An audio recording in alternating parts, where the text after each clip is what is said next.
વડોદરામાં ઠંડીનો લાભ લઈને તસ્કરો એક્ટિવ બન્યા છે। જ્યાં સબીના પાર્કમાં બંધ મકાનને તસ્કરોએ ટાર્ગેટ બનાવ્યો હતો। તસ્કરોએ ઘરમાંથી લાખોની ચોરી કરી હતી। ઘરના દરવાજાનો નકૂચો તોડીને તસ્કરો ઘરમાં ઘૂસ્યા હતા। કબાટમાંથી સામાન વેરવિખેર કરી નાખ્યો હતો।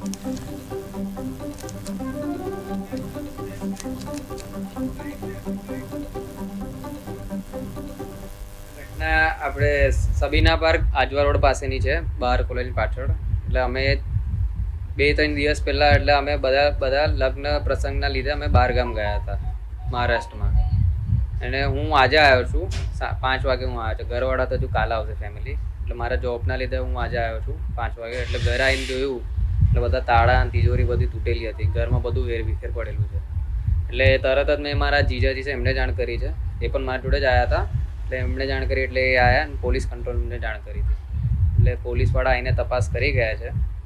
એટલે હજુ કેમેરામાં જે છે બીજું બધું સોસાયટીમાં લાગેલા છે એની તપાસ જારી છે। હજુ તો બધું ઘરવાળા કાલ આવશે એટલે હજુ તો એ બધું ચેક કરશે। પણ જે રીતે મને જાણવા મળ્યું છે, ચેક કર્યું એ પ્રમાણે અંદર નીચેના ઘરમાંથી સોનાની ચેન, 3-4 વીંટીઓ છે સોનાની, ચાંદીની પણ વીંટી છે। અને ઉપર નીચે સોનાનો એક હાર હતો મમ્મીનો। અને ઉપરના મારા રૂમમાંથી પણ ડ્રોવર ને બધું તૂટેલું હતું। એટલે એમાંથી પણ સોનાની ચેન ને વીંટીઓ ગઈ છે। અને નીચે 50,000 રોકડા પણ પડ્યા હતા ઘરમાં। એટલે એ બધું હમણાં આ ઘટના આપણે સબીના પાર્ક